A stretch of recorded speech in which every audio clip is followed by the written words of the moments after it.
नमस्कार, super prime time में आपका स्वागत है। आपके साथ मैं हूं Sumera Khan. Super prime time में हम आपको दिखाते हैं देश दुनिया की हर बड़ी और अहम खबर, वर्ल्ड एक्सक्लूसिव और explosive news stories, world breaking news और वॉर ब्रेकिंग न्यूज सीधे युद्ध के मैदान से। तो आइए शुरुआत करते हैं सुपर प्राइम टाइम की। रूस यूक्रेन युद्ध में वो हो गया है जो महाविनाश की सबसे बड़ी वजह बन सकता है। युद्ध के मैदान में पहली बार परमाणु प्रहार हो गया है। ये प्रहार यूक्रेन पर नहीं बल्कि रूस पर हुआ है। युद्ध में पहली बार अमेरिका ने इलेक्ट्रॉनिक वॉरफेयर का इस्तेमाल कर रूस के S-400 एयर डिफेंस सिस्टम को हैक कर लिया। माना जा रहा है कि इसके बाद यूक्रेनी फोर्स ने रूस के बेस पर यूरेनियम वॉरहेड से हमला कर दिया। इस हमले में रूस का S-400 जला तो क्रेमलिन ने एक साथ 4 देशों में एटमी जलजला लाने का ऐलान कर दिया।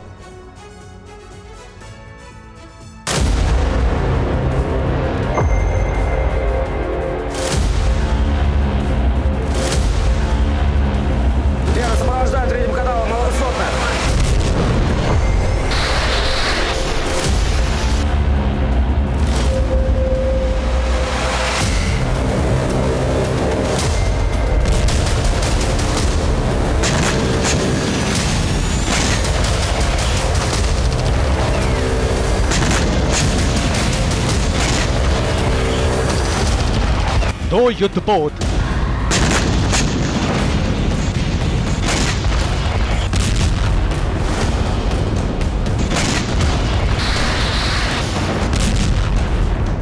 एक पनडुब्बी,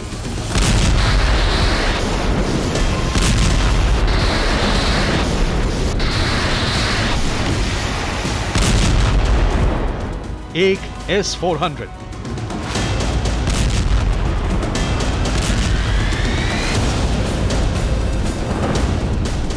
ये वो बड़ा नुकसान है जो युद्ध के मैदान में रूसी सेना को उठाना पड़ा है।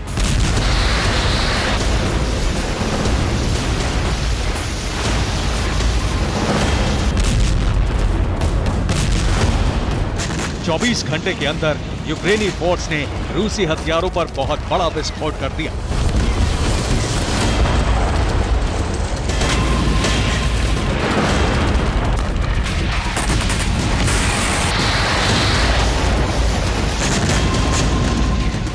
ऐसा विस्फोट के युद्ध के मैदान में नया बारूदी कोहराम मच गया।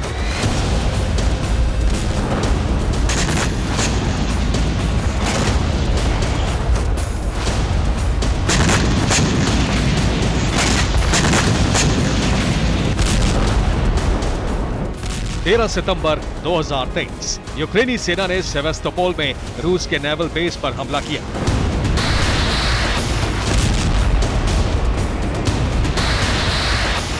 हमले में रूस के 2 युद्धपोत और एक पनडुब्बी बर्बाद हो गए।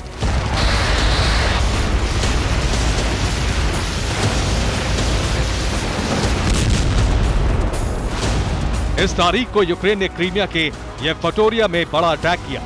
हमले की जद में रूस का S-400 आया।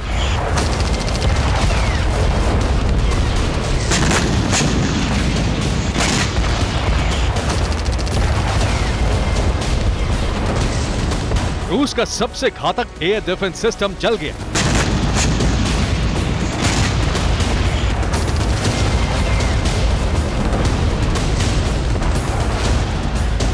S-400 के जलने की सैटेलाइट तस्वीरें आई जो येवपटोरिया में रूस के सफल हमले का सबूत पेश कर रही है।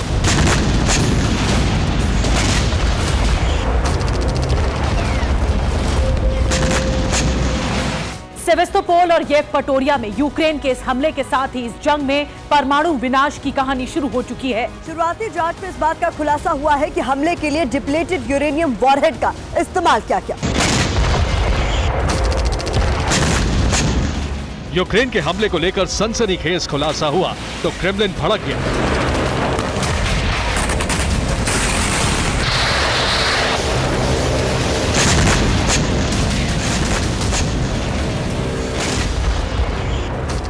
रूसी डिफेंस एक्सपर्ट्स और मीडिया उन देशों पर एटमी हमला करने की मांग कर रहे हैं जो यूक्रेन की मदद कर रहे हैं।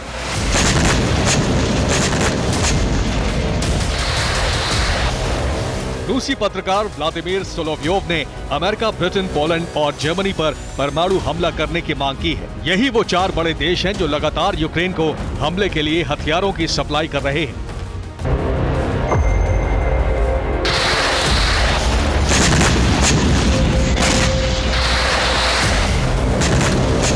रूस में नेटो देशों पर एटमी हमले की मांग ने जोर पकड़ लिया है। सूत्रों के मुताबिक क्रेमलिन भी नेटो को सबक सिखाने के लिए बड़ी रणनीति बना रहा है। इस रणनीति पर जल्द ही अमल किया जाएगा, लेकिन इस वक्त दुनिया में यही चर्चा है कि आखिर सेवास्तोपोल और येवपटोरिया में यूक्रेन का हमला सफल कैसे हुआ। क्या इसके पीछे अमेरिका का सीधा हाथ है?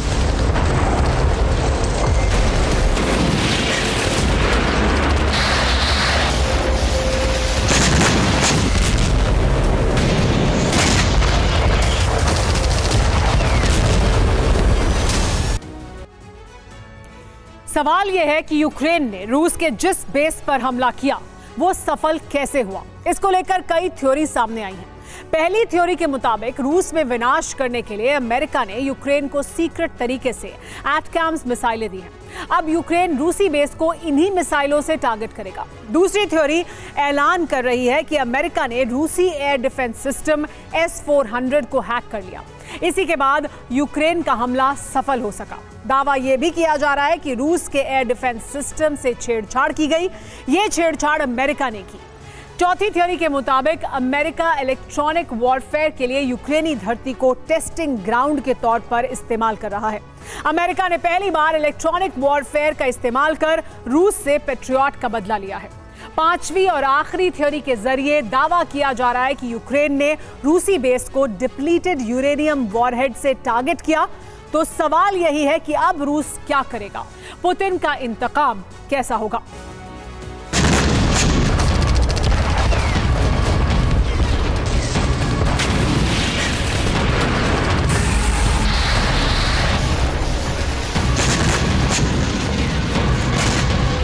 सवाल यही है कि आखिर यूक्रेन के इस हमले का सच क्या है।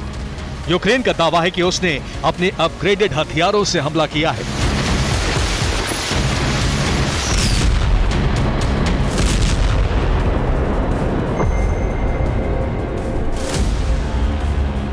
यूक्रेनी राष्ट्रपति वोलोदिमीर ज़ेलेंस्की के सलाहकार मिखाइल पोदोल्याक ने कहा है कि यूक्रेनी फोर्स क्रीमिया पर अपने खुद के बनाए हथियारों से हमले कर रही है।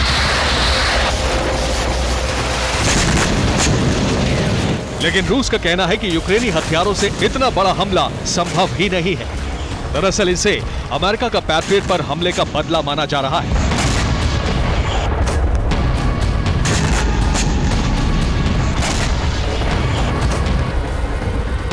दावा किया जा रहा है कि अमेरिका इलेक्ट्रॉनिक वॉरफेयर सिस्टम के जरिए इन हमलों को अंजाम दे रहा है। दावा यह भी है कि अमेरिका ने यूक्रेन को सीक्रेट तरीके से ATACMS मिसाइलों की खेप दे दी है।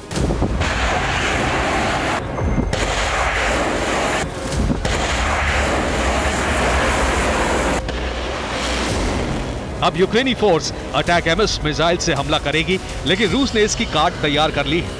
पूर्व अमेरिकी सैन्य खुफिया अधिकारी स्कॉट रिटर का दावा है कि अटैक-एमएस मिसाइल को तबाह करने के लिए रूस ने इलेक्ट्रॉनिक वॉरफेयर सिस्टम तैयार कर लिया है।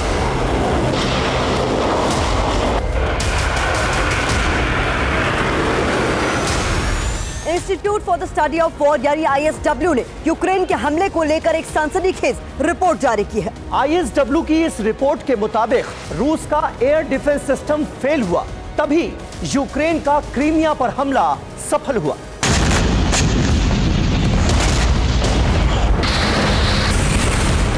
अमेरिकी कमांडर जोश कज़लोव का दावा है कि पेंटागन अपने इलेक्ट्रॉनिक वॉरफेयर सिस्टम के लिए यूक्रेन को टेस्टिंग ग्राउंड के तौर पर इस्तेमाल कर रहा है।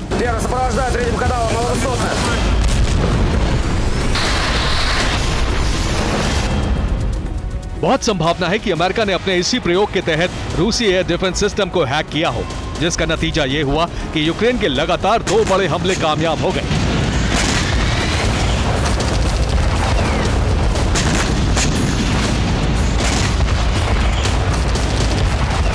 अमेरिका ने रूस के एयर डिफेंस सिस्टम को हैक किया होगा, इस बात का शक कई वजहों से गहरा गया है।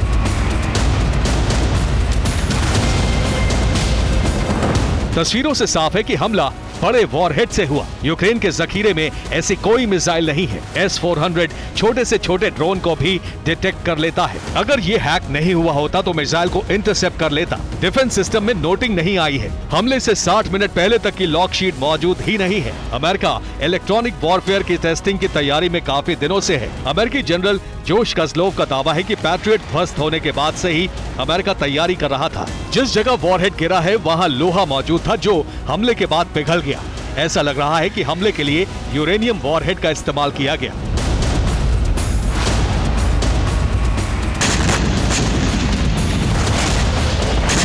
जाहिर है रूसी धरती पर जो हमला हुआ है उससे युद्ध 180 डिग्री बदल सकता है। पुतिन अमेरिका, ब्रिटेन, पोलैंड और जर्मनी पर एक साथ परमाणु प्रहार कर सकते हैं। अब पुतिन के पास विजय के लिए यही अंतिम विकल्प है। Bureau report, TV9 Bharatvarsh.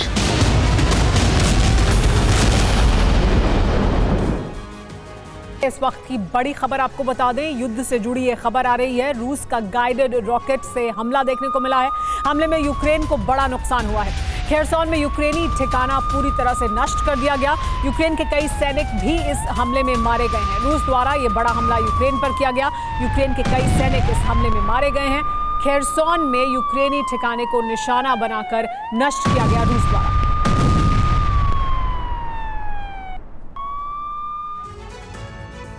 बीते महीने के अंत तक यूक्रेन का काउंटर ऑफेंसिव फेल माना जा रहा था। ना तो यूक्रेन की सेना रूस से अपना इलाका आजाद करा पाई और ना ही यूक्रेन रूस को कोई बड़ा झटका दे पाया। लेकिन 30 अगस्त के बाद से तस्वीर पूरी तरह बदल गई। रुस्तम उमरोव ने जैसे ही रक्षा मंत्री का पद संभाला, शपथ ली, यूक्रेन की सेना ने क्रीमिया विजय की तिहरी रणनीति पर अमल शुरू कर दिया। 30 अगस्त से 15 सितंबर तक यूक्रेन ने क्रीमिया में विध्वंसक कार्रवाई की है। अब उसका टारगेट है क्रीमिया विजय और ऐलान हो चुका है कि 31 सितंबर तक बहुत बड़ा हमला होने वाला है। क्या है यूक्रेन का प्लान और रूस का आत्मरक्षा ऑपरेशन, देखिए ये रिपोर्ट।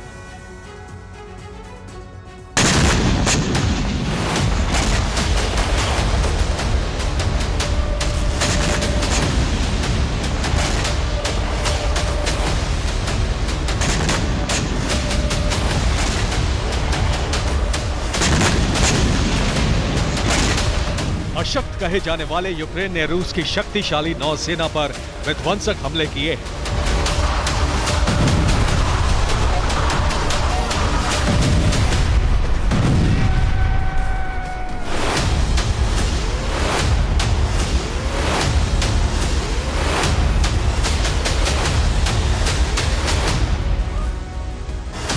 तेरह सितंबर को हुए मिसाइल हमले में रूस को 3000 करोड़ से ज्यादा का नुकसान हुआ। आसमान से ली गई तस्वीरें रूस के जख्मों की गवाही दे रही हैं।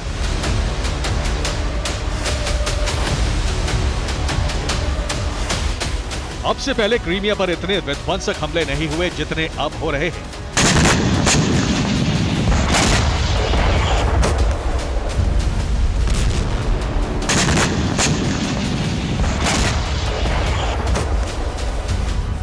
यूक्रेन ने बीते 15-16 दिन में युद्ध की तस्वीर पलट कर रख दी है। यूक्रेन ने काउंटर ऑफेंसिव के 2 टारगेट रखे थे।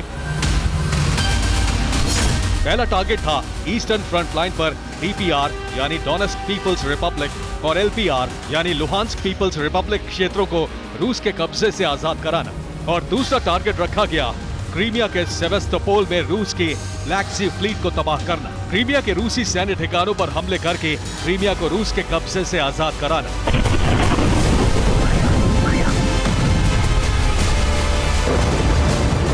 ईस्टर्न फ्रंट लाइन पर यूक्रेन को उम्मीद के मुताबिक कामयाबी नहीं मिली। अगस्त के अंत तक क्रीमिया में भी यूक्रेन का काउंटर ऑफेंसिव ऑपरेशन धीमा नजर आ रहा था।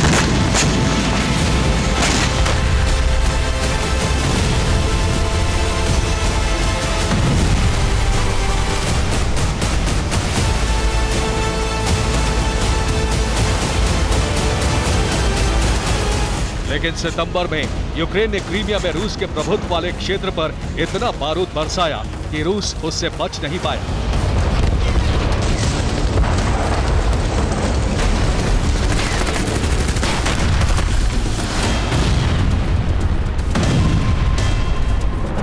यूक्रेन ने 14 अगस्त को एक बार फिर रूस के युद्धपोत पर हमला करने की कोशिश की। ये यूक्रेन का USV यानी अनमैन्ड सरफेस वेसल है, जिसे मरीन ड्रोन भी कहा जाता है। ये ड्रोन रूस के युद्धपोत की तरफ बढ़ रहा है, तभी इस पर फायरिंग शुरू हो जाती है। इसके बाद कैमरा रिकॉर्डिंग बंद हो जाती है। हमला 14 सितंबर की शाम 4:30 पर हुआ। यूक्रेन ने रूस के वोरा क्लास कॉर्वेट सैमम को टारगेट बनाने की कोशिश की। रूसी रक्षा मंत्रालय के मुताबिक यूक्रेन का ड्रोन नष्ट कर दिया गया। यूक्रेन ने दावा किया है कि हमले में रूसी युद्धपोत को नुकसान पहुंचा है।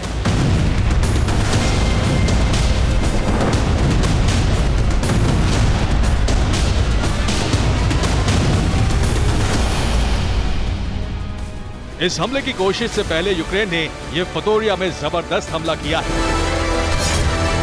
सेवास्तोपोल पोर्ट सिटी से करीब 67 किलोमीटर दूर उत्तर में क्रीमिया के तटीय शहर येवपतोरिया को यूक्रेनी सेना ने टारगेट किया। मिसाइलों और ड्रोन से येवपतोरिया पर प्रचंड प्रहार किया गया और रूस को भारी नुकसान पहुंचा।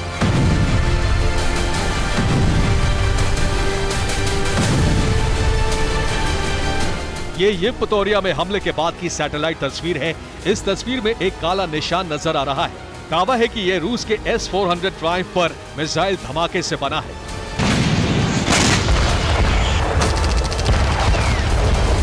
रूस ने 14 सितंबर की सुबह येवपतोरिया पर हमला किया था। इस धमाके की आवाज से येवपतोरिया गूंज उठा और आग की लपटें मीलों दूर तक देखी गई। येवपतोरिया पर पहले ड्रोन से हमला किया गया। ड्रोन से येवपतोरिया का रडार स्टेशन ध्वस्त कर दिया गया। इसके बाद यूक्रेन ने S-300 और S-400 Triumph air defence system को टारगेट किया। एयर डिफेंस सिस्टम पर 2 नेपच्यून क्रूज मिसाइल फायर की गई। येवपतोरिया हमले में रूस को 8,000 करोड़ रुपए से ज्यादा का नुकसान हुआ है।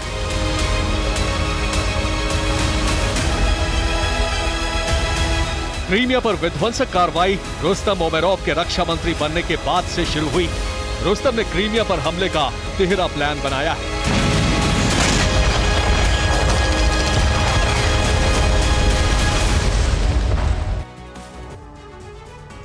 रुस्तम उमेरोव ने क्रीमिया विजय का जल थल नभ यानी तिहरा प्लान बनाया है। पहला प्लान है जल यानी USV से हमला। इसका टारगेट है रूस का ब्लैक सी फ्लीट। 13 सितंबर के हमले में रूस का एक युद्धपोत और एक सबमरीन नष्ट हो चुकी है। 14 सितंबर को रूस के सैमम युद्धपोत पर USV से हमले की कोशिश की गई। दूसरा प्लान है नभ यानी मिसाइल, रॉकेट और ड्रोन से हमला। इनका टारगेट क्रीमिया में रूस के सैन्य ठिकाने हैं। 13 सितंबर को यूक्रेन ने क्रीमिया के येवपतोरिया पर हमला किया। यह हमला नेपच्यून मिसाइल से किया गया। इस हमले में रूस का S-400 एयर डिफेंस सिस्टम नष्ट हो गया। तीसरा प्लान है थल यानी क्रीमिया में घुसपैठ करना। घुसपैठ के लिए छोटी सैन्य टुकड़ी भेजी जा रही है। क्रीमिया में घुसपैठ की 2 कोशिशें नाकाम हो चुकी हैं। इन टुकड़ियों के जरिए क्रीमिया में रूसी ठिकाने पर गुरिल्ला हमला कराने के प्लान है। इन टुकड़ियों का टारगेट क्रीमिया के कर्च ब्रिज को तबाह करना है।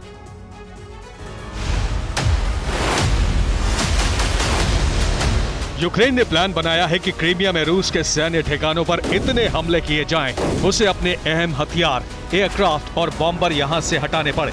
युद्ध की रणनीति है क्रीमिया को चारों तरफ से जाम करना। यूक्रेन की कोशिश है कि क्रीमिया में रूसी हथियारों की आपूर्ति रोकी जाए। क्रीमिया बेस पर मौजूद रूसी सैनिकों का रूस से संपर्क काटा जाए। इसके लिए कर्च ब्रिज पर कब्जे की कोशिश की जाएगी। कब्जा न होने की सूरत में कर्च ब्रिज को तबाह कर दिया जाएगा। कर्च ब्रिज ही क्रीमिया को रूस से जोड़ने वाला इकलौता रास्ता है।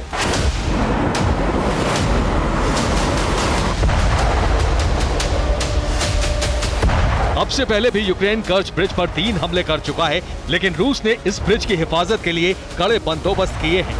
बीते 15 दिन में क्रीमिया पर यूक्रेन ने कई विध्वंसक वार किए और रूस इन्हें रोक भी नहीं पाया।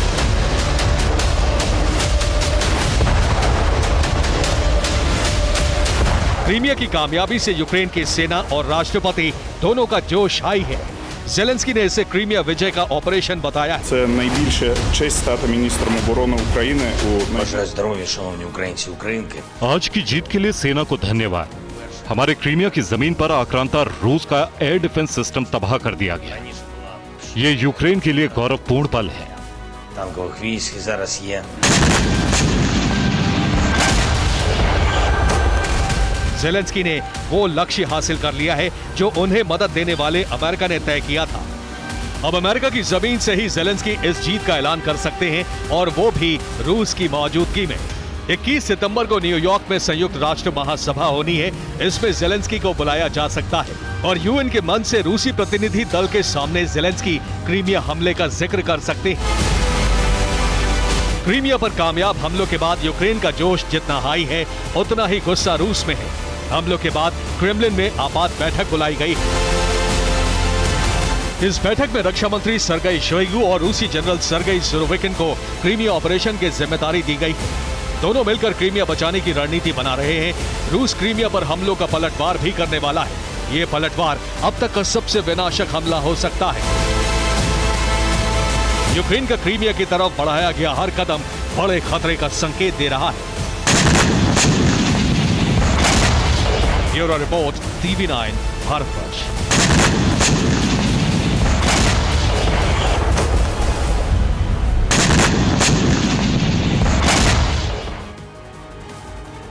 और इस वक्त की बड़ी खबर रूस से आ रही है। रूस से जो वॉर ब्रेकिंग न्यूज आई है वो ये कि रूस की सैन्य फैक्ट्री में आग लगी है।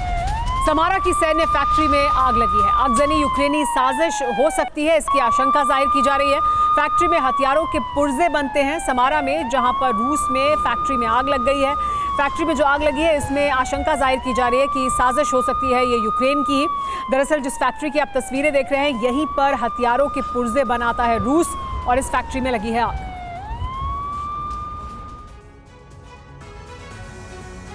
युद्ध की शुरुआत से ही यूक्रेन के साथ अमेरिका और नेटो के कई देश हैं, लेकिन रूस को अकेले अपने दम पर युद्ध में जीत का भरोसा था।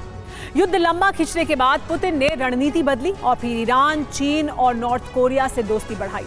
अब कीव विजय के लिए पुतिन की टीम तैयार हो चुकी है। किम जंग रूस को हथियारों की खेप देने वाले हैं, तो वहीं बेलारूस अपनी जमीन और सेना दोनों से रूस की मदद कर सकता है।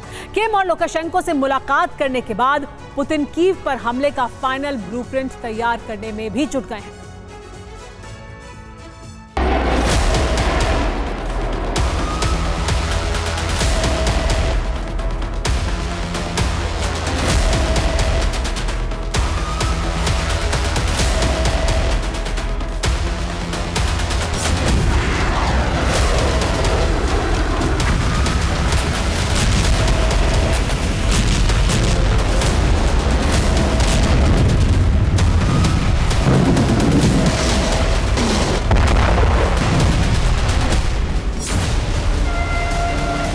किम जोंग की ये स्पेशल ट्रेन रूस की पटरियों पर दौड़ रही है और नेटो देशों में भविष्य की इन तस्वीरों की कल्पना शुरू हो गई है।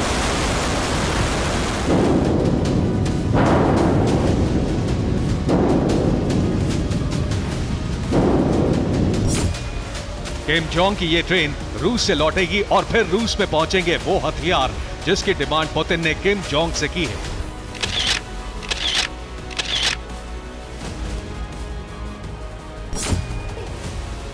ब्रिटिश मीडिया की रिपोर्ट के मुताबिक यूक्रेन में अब बरसने वाली है नॉर्थ कोरिया की KN-09 multiple launch rocket systems.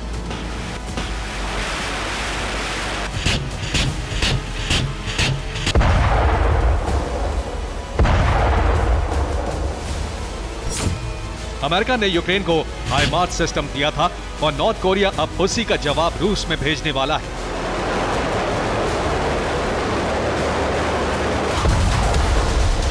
लेकिन यूक्रेन के लिए टेंशन की बात इतनी ही नहीं है। रूस से यूक्रेन को डराने वाली इससे भी बड़ी खबर आ चुकी है।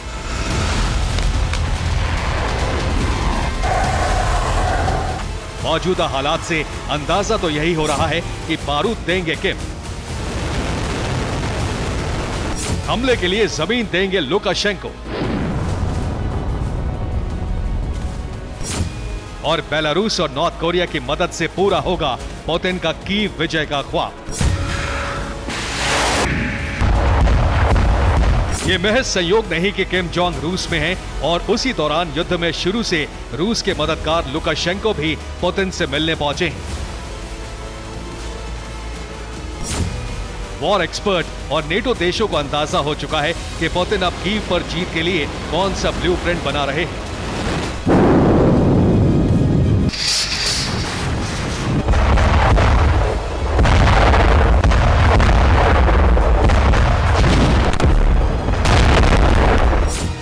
रूस में जो भी हो रहा है उसके बारे में जानकर आपको भी अंदाजा हो जाएगा कि किम जोंग के रूस दौरे ने कैसे पुतिन को जीत का नया आइडिया दिया है।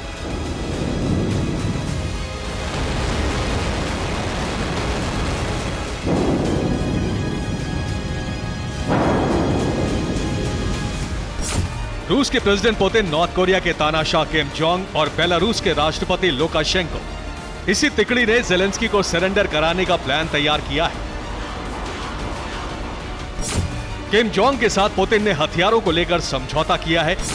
लुकाशेंको के साथ कीव पर हमले को लेकर कई समझौते होने वाले हैं। बेलारूस से कीव पर हमले का प्लान अब एक्टिव किया जा सकता है। लुकाशेंको और पुतिन के बीच किन मुद्दों पर बातचीत होने वाली है, इसका संकेत मिल चुका है।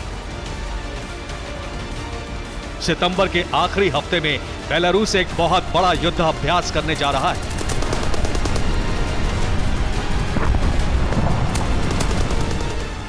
बेलारूस आर्मी की 5 ब्रिगेड युद्धाभ्यास करने जा रही है। रॉकेट और आर्टिलरी ब्रिगेड हमले की प्रैक्टिस करेगी। स्मर्च MLRS से दुश्मन पर प्रहार का अभ्यास किया जाएगा। लेकिन सवाल है कि आखिर बेलारूस को इस वक्त युद्धाभ्यास करने की जरूरत क्यों है? नेटो देशों को लग रहा है कि ये पुतिन के एक स्पेशल ऑपरेशन की तैयारी है।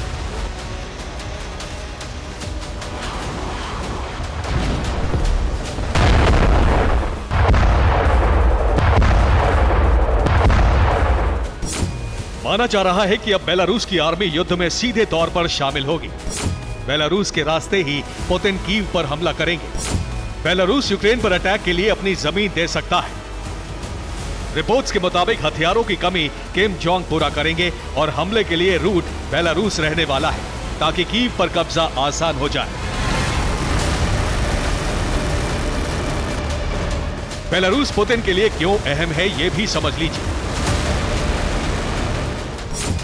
अगर बेलारूस की तरफ से रूस की सेना यूक्रेन में हमला करती है तो इससे रूस की सेना को कई फायदे हो सकते हैं। असर नंबर 1, दक्षिण और पूर्व से यूक्रेन की सेना उत्तर में शिफ्ट होगी। असर नंबर 2, उत्तर में यूक्रेन को अपने घातक हथियार भेजने होंगे। असर नंबर 3, दक्षिण में सैनिक कम होने से रूस पर घातक हमले कम होंगे। असर नंबर 4, पूर्वी इलाकों में भी यूक्रेन का जबरदस्त पलटवार कमजोर होगा। यानी डोनेट्स्क, ज़ैपोरिज़िया जैसे जंग के मोर्चे में यूक्रेन कमजोर पड़ जाएगा। बेलारूस में युद्धाभ्यास करने का मकसद आर्मी को युद्ध के लिए तैयार करना है। माना जा रहा है कि रूस बेलारूस की जॉइंट फोर्स कीव पर हमला करेगी। बेलारूस में जॉइंट फोर्स बनाने से पुतिन को सैनिकों की कमी से भी नहीं जूझना होगा और न ही रूस को दक्षिण और पूर्व से सैनिकों को बेलारूस में शिफ्ट करना होगा। पुतिन की कोशिश है कि वो बेलारूस की सेना की मदद से यूक्रेन पर अटैक करे। बेलारूस बॉर्डर से कीव की दूरी सिर्फ 230 किलोमीटर है। बेलारूस बॉर्डर से कीव तक पहुंचने में 3 से 4 घंटे लगते हैं। बेलारूस में घुसने वाली सेना कीव को घेर सकती है। युद्ध में बेलारूसी फौज के शामिल होने के बाद नेटो एक्शन में आ सकता है, लेकिन नेटो को डराने और बेलारूस की सुरक्षा का इंतजाम पुतिन बहुत पहले कर चुके हैं।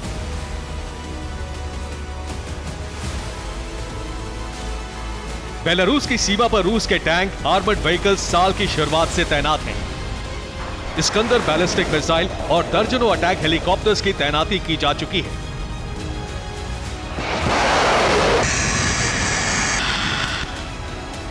बेलारूस में रूस का Su-30 MiG-31K भी तैनात है। बेलारूस को पलटवार से बचाने के लिए रूस ने यहां एयर डिफेंस सिस्टम S-400 को बहुत पहले ही तैनात कर दिया था।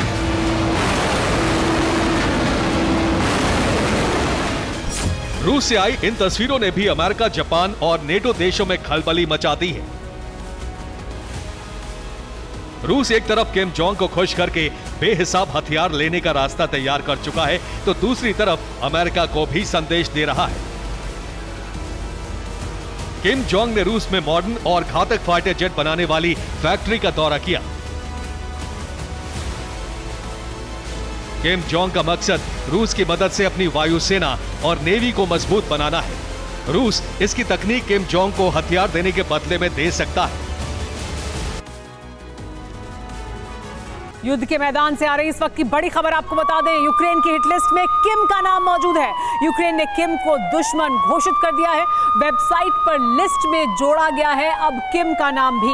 कई लोगों की हिट लिस्ट बना चुका है यूक्रेन, जिसमें अब नया नाम जुड़ गया है किम का। जासूसों से दुश्मनों की हत्या कराता है यूक्रेन और अब उस सूची में किम का नाम भी है। जैसे ही पुतिन के साथ उन्होंने मुलाकात की है, उसके बाद अब इस सूची में एक नया नाम किम का जुड़ा है। लेकिन किम के रूस दौरे के बीच मॉस्को यूक्रेन के खिलाफ और ज्यादा आक्रामक हो गया है। रूसी सेना विनाशक हथियारों से ताबड़तोड़ हमले कर रही है। सबसे भीषण जंग रोबोताइन में जारी है, जहां रूस ने यूक्रेन आर्मी को चारों तरफ से घेर रखा है। बिना रसद और हथियारों के यूक्रेन आर्मी का जंग में लंबे वक्त तक टिकना बेहद मुश्किल है। ऐसे में रूसी सेना चुन चुनकर यूक्रेनी जवानों को मौत के घाट उतार रही है। रूस इस इलाके को जल्द से जल्द जीत लेना चाहता है, मगर ज़ेलेंस्की सरेंडर के लिए तैयार नहीं है।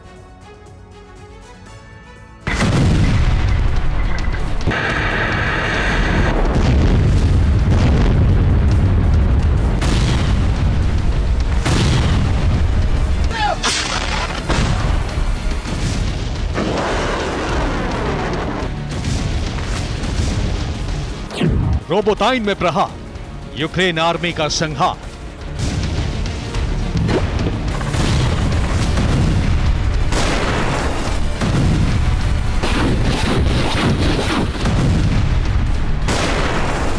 रूस यूक्रेन की जंग प्रचंड, ज़ेलेंस्की नहीं करेंगे सरेंडर।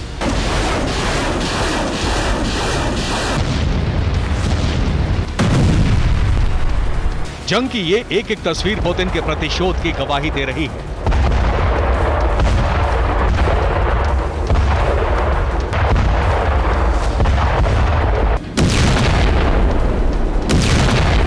यूक्रेन के हर बड़े हमले का जवाब रूस 2 गुना बारूद बरसा कर दे रहा है।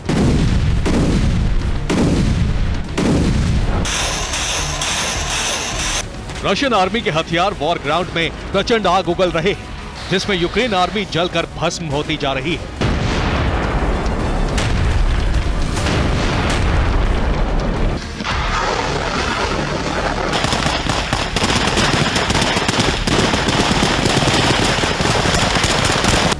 Zaporizhzhia, रोबोताइन, ओग्लेदर, Avdiivka, Sumi, बाख्मुत, Kupiansk, Kherson, खमेलनित्स्की ये वो जगह हैं जहां बीते 24 घंटे में जबरदस्त कोहराम मचा है।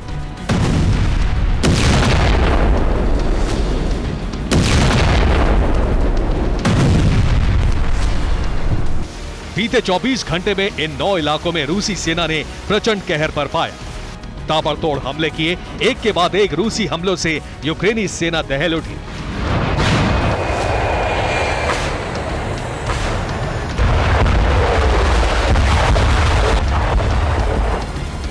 भीषण धमाके का ये वीडियो रोबोताइन का है।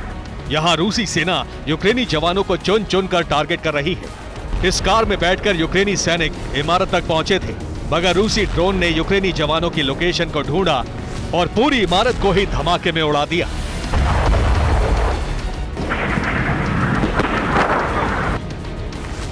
यह वीडियो भी रोबोताइन का है। रूस के सबसे घातक T-90 टैंक ने यूक्रेनी जवानों पर जमकर बारूद बरसाया।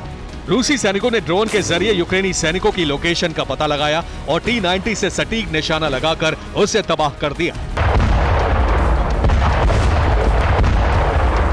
दरअसल रूसी कब्जे वाले रोबोताइन में यूक्रेनी आर्मी चारों तरफ से घिर चुकी है। रूस की पहली और दूसरी डिफेंस लाइन पर वापस कब्जे के बाद से यूक्रेनी जवानों को हथियारों की सप्लाई ठप है। हथियारों की कमी से जूझते यूक्रेन के जवान किसी तरह जंगी मैदान में अपनी जान बचा रहे हैं और रूसी सेना ढूंढ ढूंढ कर यूक्रेनी सैनिकों का शिकार कर रही है।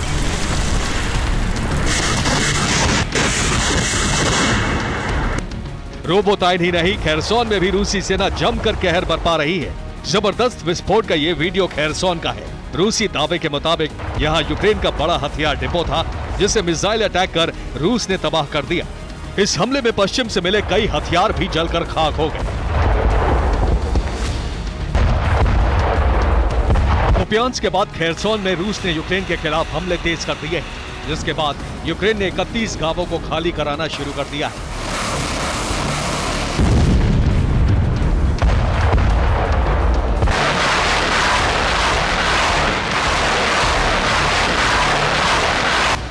जबरदस्त हमले का ये वीडियो रूस यूक्रेन जंग के सबसे बड़े बैटलफील्ड पूर्वी यूक्रेन के डोनेट्स्क में रूस ने यूक्रेनी सेना को आगे बढ़ने से रोकने के लिए विध्वंसक प्रहार किया है। दक्षिणी डोनेट्स्क में रूस ने मल्टी लॉन्च रॉकेट सिस्टम ओरागन से ताबड़तोड़ हमले किए। अब जरा इस वीडियो को देखिए। ये वीडियो ज़ैपोरिज़िया का है, जहां झाड़ियों के पीछे छिपे यूक्रेनी टैंक को रूसी सेना ने तबाह कर दिया। रूसी सैनिकों ने मिसाइल से यूक्रेनी टैंक पर बिल्कुल सटीक निशाना लगाया, जिसमें यूक्रेनी टैंक के परखच्चे उड़ गए।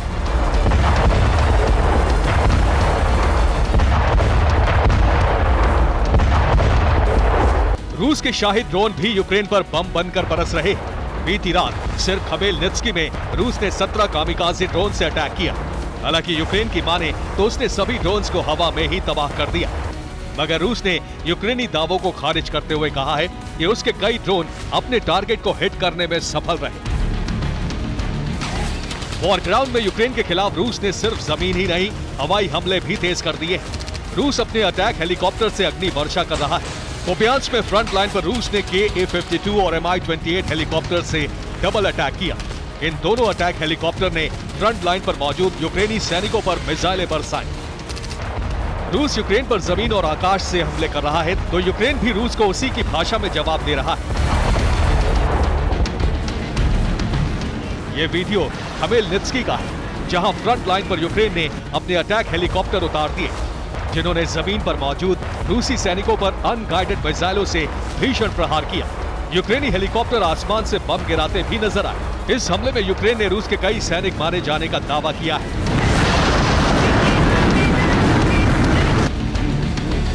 यूक्रेन के दक्षिणी फ्रंट पर रूस यूक्रेन के बीच जबरदस्त जंग जारी है। ऐसे में यूक्रेन ने अपने सबसे घातक टैंक लेपर्ड टैंक को यहां पर उतारा है। यूक्रेन को जर्मनी से मिला ये घातक टैंक रूसी सेना को भारी नुकसान पहुंचा रहा है।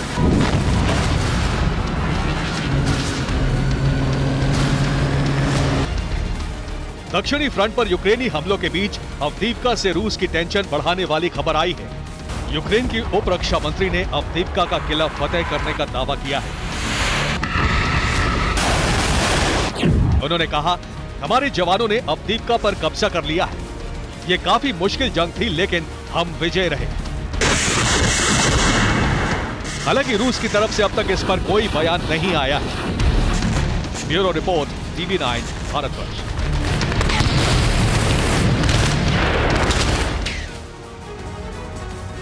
नॉर्थ कोरिया के सुप्रीम कमांडर किम जोंग के रूस दौरे का तीसरा दिन है।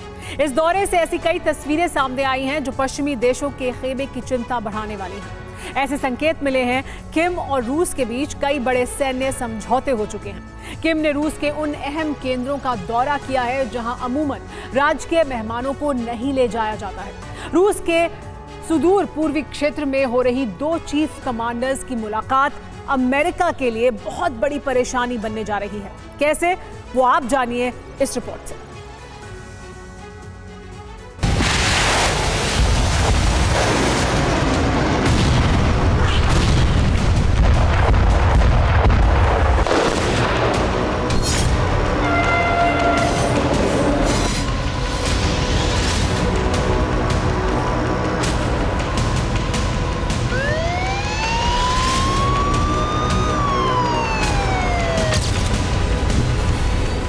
रूस के विशिष्ट अतिथि नॉर्थ कोरिया के सुप्रीम कमांडर किम की विशेष ट्रेन रूस के पूर्वी शहरों के दौरे पर है।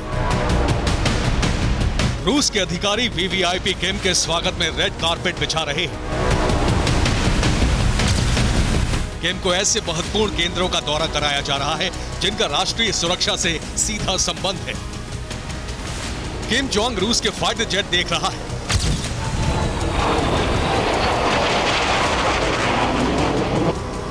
किम जोंग का ये रूस दौरा अमेरिका और यूरोप के लिए बहुत बड़ी समस्या बनने वाला है।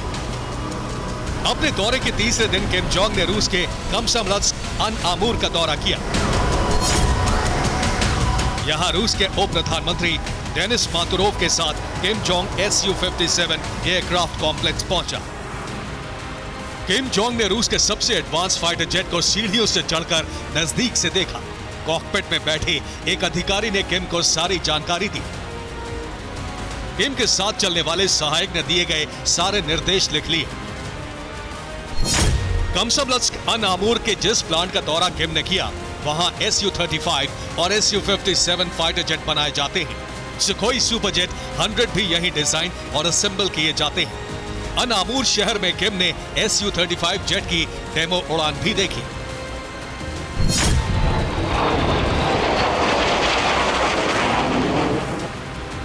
किम को अपने सबसे एडवांस फाइटर जेट प्लांट का दौरा कराकर रूस ने दुश्मनों को संदेश जारी कर दिया है। अनामूर में जेट कॉम्प्लेक्स के दौरे के बाद किम जोंग अपनी विशेष ट्रेन और आर्मर्ड में बैक कार के साथ व्लादिवोस्टॉक रवाना हो गया। किम के दौरे की खास बात यह है कि इससे पहले वो वोस्टोचनी कॉस्मोड्रोम जा चुका है। कॉस्मोड्रोम रूस का सैटेलाइट लॉन्च सेंटर है। यहाँ कई फैसिलिटी के बारे में पुतिन ने उन्हें सीधी जानकारी दी। किम ने सोयूज 2 स्पेस रॉकेट कॉम्प्लेक्स के बारे में विस्तार से जानकारी ली। किम जोंग का यह दौरा अमेरिकी खेमे के लिए बड़े खतरे का संदेश है। इस वक्त चल रही जंग में रूस को सहयोगी देशों की जरूरत है, ऐसे सहयोगी देश जिनकी दुश्मनी अमेरिका से है। किम इस खांचे में फिट है।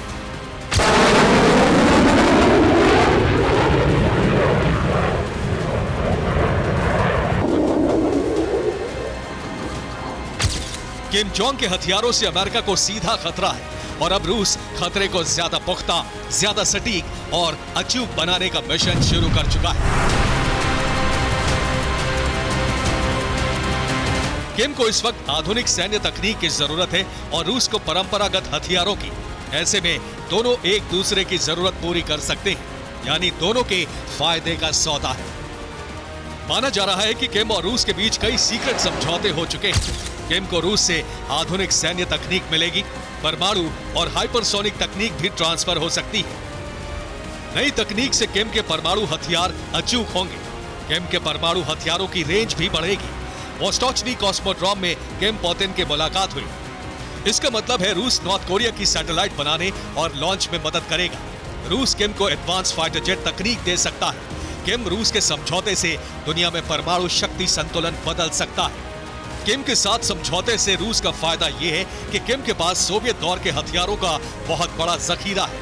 ये हथियार मॉस्को ट्रांसफर किए जा सकते हैं। नॉर्थ कोरिया के पास बड़ा हथियार प्रोडक्शन कॉम्प्लेक्स है। यहाँ रूस के लिए नए हथियार बनाए जा सकते हैं। युद्ध में नॉर्थ कोरिया के हथियार नेटो और यूक्रेन के लिए चुनौती ही होंगे। किम जोंग को तकनीक मिलने का मतलब है अमेरिका और सहयोगी देशों पर सीधे खतरे का लाभ, और रूस को नए हथियार मिले तो नेटो के सामने यूक्रेन को ज्यादा हथियार देने की चुनौती होगी।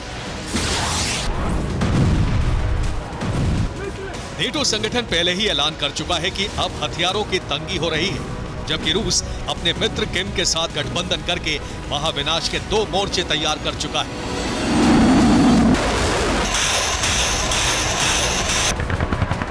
खास बात यह है कि रूसी तकनीक से किम जोंग उसी तरह अमेरिका की जासूसी कर सकता है जैसे अमेरिका उसकी करता है। और इस वक्त की बड़ी खबर, किम पुतिन का सैन्य समझौता हुआ है। रूस को हथियार दे सकता है किम। रूस को हथियारों की सख्त जरूरत है और किम ये हथियार सप्लाई कर सकता है। रूस को मिल सकते हैं MLRS भी। KN-09 MLRS दे सकता है किम, ऐसी जानकारी मिल रही है। ब्रिटिश खुफिया एजेंसी ने यह दावा किया है कि ऐसे हथियार अब किम द्वारा रूस को दिए जाएंगे।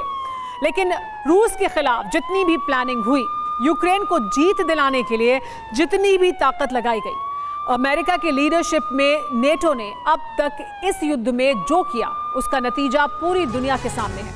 यूक्रेन हारा तो नहीं, लेकिन जीत भी नहीं सका है। अब मुश्किल नेटो देशों में भी है, क्योंकि जंग में हर दिन हथियार भस्म हो रहे हैं और हथियारों को बनाने का काम उतनी तेजी से नहीं हो रहा, क्योंकि ज्यादातर यूरोपीय देश अपनी सुरक्षा के लिए अमेरिका पर ही निर्भर हैं। यही वजह है कि ज्यादातर नेटो देश अब जंग से खुद को दूर कर रहे हैं।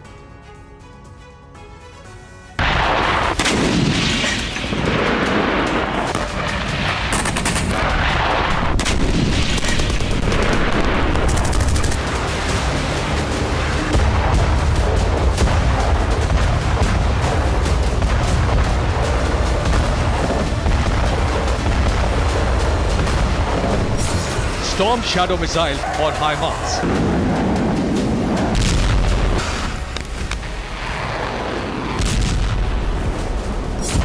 लेपर्ड और चैलेंजर जैसे टैंक, आर्टिलरी और MLRS। यूक्रेन की सेना के प्रहार से होने वाले एक एक धमाके की वजह है नेटो का बारूद और उसके हथियार। अब तक यूक्रेन के सैनिकों ने जंग में अपना खून बहाया और नेटो ने हथियारों का जखीरा पहुंचाया, लेकिन जंग के 18 महीने बीत जाने के बाद अब दोनों की कमी है। नेटो की हालत का खुलासा नॉर्वे के आर्मी चीफ ने किया है। नेटो देशों में हथियारों की भारी किल्लत है। नेटो देशों में हथियार का स्टॉक बेहद कम है। यूक्रेन में हथियारों की डिमांड प्रोडक्शन से अधिक है। हालांकि हथियारों की इस किल्लत के बीच ब्रिटेन ने यह बेहद ताकतवर ड्रोन यूक्रेन को दिया है। इस ड्रोन का नाम T-400 है। यह हमला नहीं करता बल्कि भार उठाने की क्षमता के लिए मशहूर है। ये 180 किलो का भार उठाने में सक्षम है और 180 किलो के लोड के साथ 70 किलोमीटर तक उड़ान भर सकता है। इसमें वॉर जोन में हथियारों की सप्लाई की जा सकती है और ड्रोन से सैनिकों का रेस्क्यू भी मुमकिन है।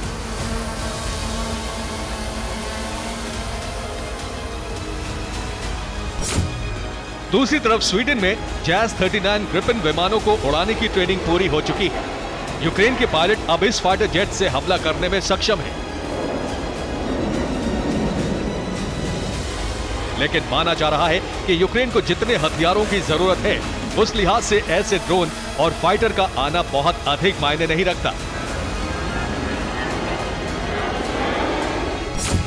नेटो यूक्रेन में हथियारों की कालाबाजारी से भी चिंता में है। अब यूक्रेन के पूर्व स्वास्थ्य मंत्री पर युद्ध के दौरान भ्रष्टाचार का आरोप है।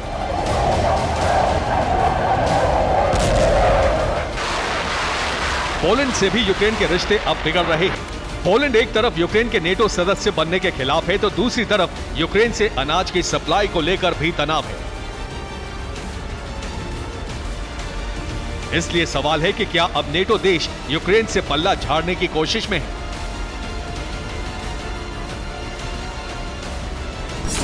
सच्चाई यह है कि यूक्रेन की तरह अधिकतर यूरोपीय देश अपनी सुरक्षा के लिए अमेरिका पर निर्भर है, जिसकी वजह से हथियारों का भंडार इन देशों ने काफी कम रखा। अब अमेरिका के कहने पर कई और देशों ने अपने हथियारों को यूक्रेन भेजा, जिसके बाद यूरोपीय देशों के पास काफी कम हथियार बचे हैं।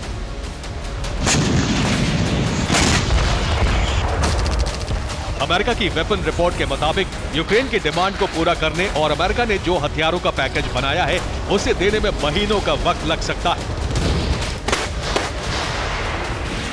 अमेरिका की वेपन रिपोर्ट के मुताबिक अब उसके पास इतने हथियार नहीं हैं कि बिना नए बनाए हुए उन्हें यूक्रेन भेजा जा सके। इसलिए अमेरिकी कंपनियों को भी बड़े ऑर्डर दिए गए हैं। लेकिन रूस अपने हथियारों का प्रोडक्शन बढ़ा चुका है। चीन और नॉर्थ कोरिया से भी रूस को हथियार मिलने वाले हैं। ईरान पहले से ही मदद कर रहा है। Bureau report, TV9 Bharatvarsh.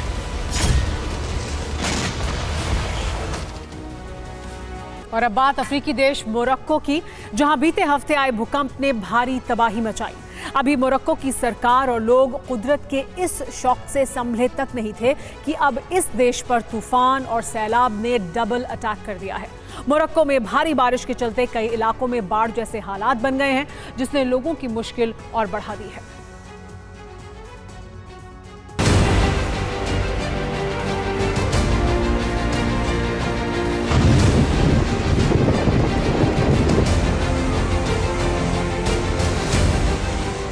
भूकंप से मची तबाही के निशान अभी मिटे भी नहीं थे। बल्बों से निकलती लाशों का सिलसिला तक नहीं थमा था। ये मोरक्को में एक बार फिर प्रकृति रौद्र रूप दिखा रहा है। भूकंप की मार झेल रहे मोरक्को में अब तूफान और सैलाब कहर ढा रहे हैं।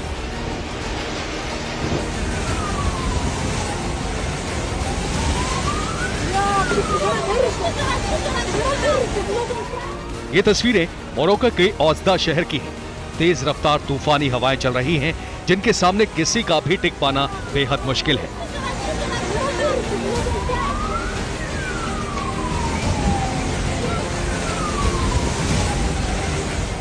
बारिश और तूफान से डरे लोगों की आवाजें वीडियो में साफ साफ सुनी जा सकती है।